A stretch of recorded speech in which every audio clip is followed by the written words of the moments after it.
Hey guys, it's Pikachu. Thanks so much for coming back to my channel. I have some fantastic news, and that's the fact that my voice has recovered completely. So I'm super excited to get back to more voice commentaries, and I will be posting much more frequently. So thanks for your continued support.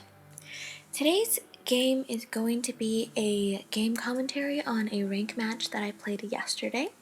And I wasn't originally going to post this game, but there were some people in the enemies, also Conquerors on Asia server, who were accusing me of hacking in a very rude way. And I know everyone gets accused of hacking, but this one just really happened to bother me, so I'm going to post this game, and this will be a casual game commentary. So first, let's talk about the matchup. Here in the mid lane, it's Iggy versus Vera, which means that Iggy does have a wave clear advantage in terms of speed, and in addition to that, Iggy will be able to roam much faster than Vera, so you also have a gank priority in terms of the mage matchup. In addition to that, as long as I don't get flicker ultied by Arum, as long as I position well, I don't see any situation where I would really die. So here, as soon as we clear our wave, we will hit our level 2, and we immediately look for an invade on the enemy jungle buff that's closer to the Slayer lane. We find the Pain Len or S2, which gives us continuous S1, and we will chase him under the tower and secure the first blood. Now, Iggy has one of the strongest solo invade potentials, level 2, because that S2 gives that continuous S1, and in fact, close to no junglers level 2 will be able to fend off the 1v1 if Iggy invades the jungle. Immediately after, we're going to roam to the ADC lane. We see that Kafani is escaping this way on the minimap. We will secure the kill on Iggy as well. So it will be a 2-0 start for me, and the game is looking good. We will look to invade the blue buff. And at this point, you see that Kafani is accusing me of hacking, because I was able to catch Pain in the first blood at the right time, as well as roam and secure the kill on the ADC. Here, Kafani mispositions, and we will be able to tower dive Kafani, and Arrow lands a double kill. So at this point in the game, it is going to be a 4-0 advantage in favor of us, which puts the game in a pretty good state.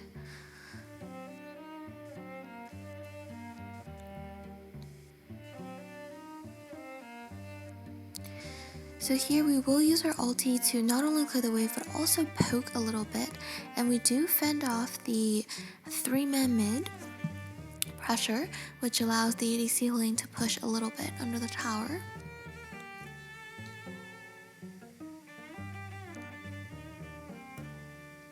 I try to snipe Kafani here with my ulti, however Vera's S2 does delay my ulti for 1 second, and I wasn't able to snipe Kafani.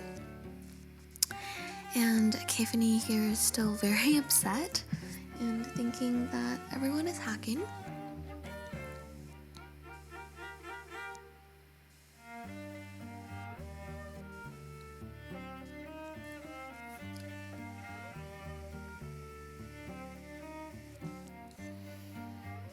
So our DS lane isn't doing too hot, but it's okay because we are winning every other lane so far. And after securing the kill on the enemy mage and ADC, we will look to take the enemy blue, further securing the lead and making sure that Pain has close to no chance to get back in the game.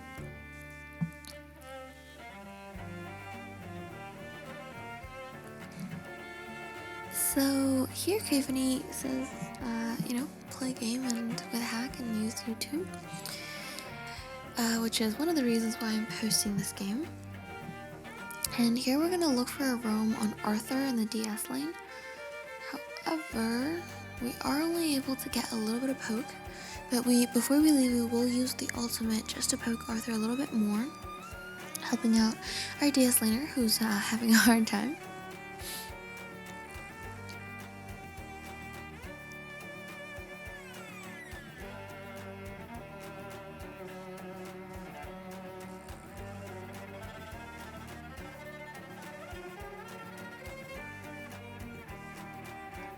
So we get some poke off of Arrow.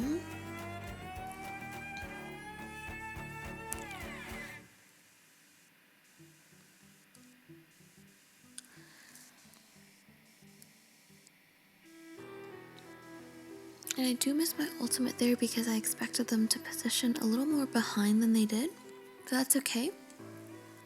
We secure the tower and we look to evade the enemy blue buff once again.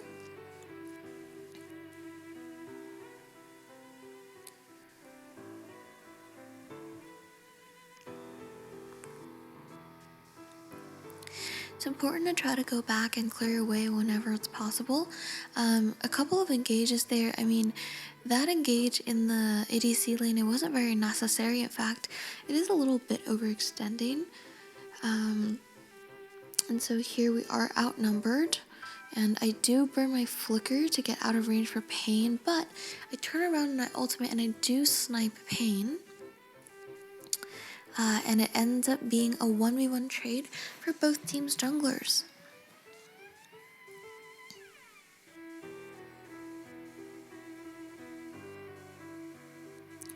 So here I am a little bit behind in gold, partially because our DS laner keeps on taking my wave, but that's okay.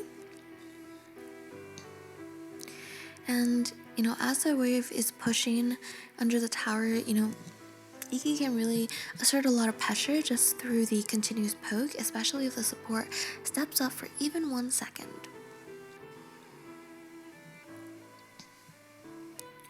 So here we are going to get a 2-man ultimate off on ADC and support. And I do take around 30% of Kayfani's health, which is pretty big because that does accumulate, and now Kayfani has to recall or play super safe under the tower like she is. And I do believe we are able to secure the mid tower here.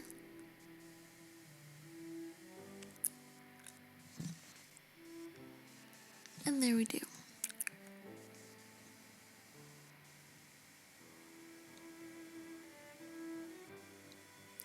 So I hover here around my wave just a little bit just to see if I can get some more poke damage off, like so.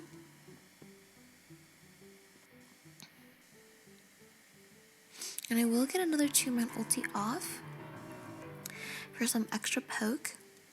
Iggy is great in terms of asserting pressure in any lane, especially in the mid to late game. It is very strong in terms of just the continuous poke with not just the S1, S2, but also the ultimates. So here we are outnumbered a little bit. Here once again I will use my ultimate to get the poke off of Vera, but unfortunately Arduin does fall. It was a 2v4 situation, but I will get a little bit more poke off of Aram right now. And Aram is overextended. And we find the kill.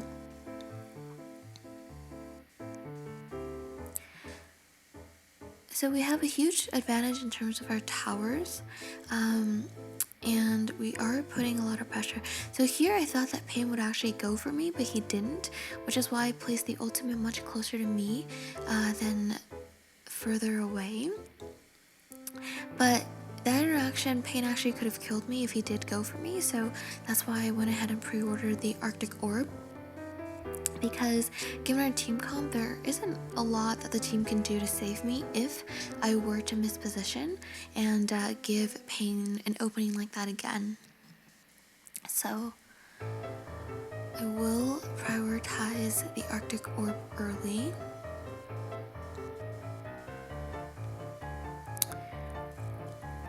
So here, unfortunately, Errol is caught in a 1v5 situation. But I will use my ultimate and get some more damage off.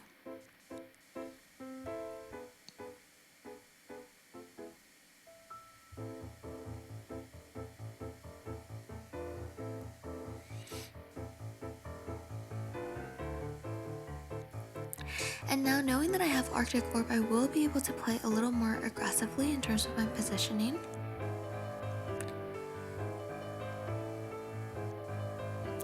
try to cancel Arthur's recall, and then we orb and immediately flicker out, baiting out so many enemy abilities.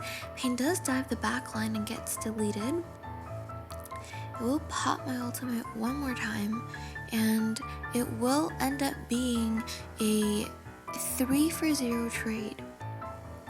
So when Iggy has Flicker and Arctic Orb, much like many other mages with a little bit of sustain, and in Iggy's case it is going to be the S2, CC, and speed boost, Iggy can position a little aggressively to kind of act as bait and bait out enemy ultimates, and then kind of lure them to overextend a little bit. And most of the time they will go for you because, you know, Iggy is a mage after all. So yeah, at this point in the game, it's pretty GG. And we're just looking to get a little bit more damage. Although at this point, really, we could end the base. But we will poke the enemies just a little bit more because they were a little unpleasant. Kavani here, don't know why she kites away from her base, but yeah, so that's GG. I hope this video commentary was somewhat entertaining and helpful, maybe, to some of you. This was, again, a casual rank game commentary. And although it didn't contain any insane outplays and it did end up being a fairly quick rank match, it did contain some macro stuff and a little bit of tips and tricks while using Iggy, so I hope you found it somewhat helpful. I will be posting another video with a lot of Iggy outplays for an Iggy highlight video, and also an Iggy guide video as well, seeing as how Iggy is currently my favorite hero to play. So thank you guys so much for watching, and I will see you guys in my next video. Don't worry, I'll be posting much more frequently. Sorry again for the 2-week pause. I know some of you asked me if I quit YouTube. No, I did not quit YouTube, and I look forward to posting almost every day moving forward. Thanks so much, guys. See you later.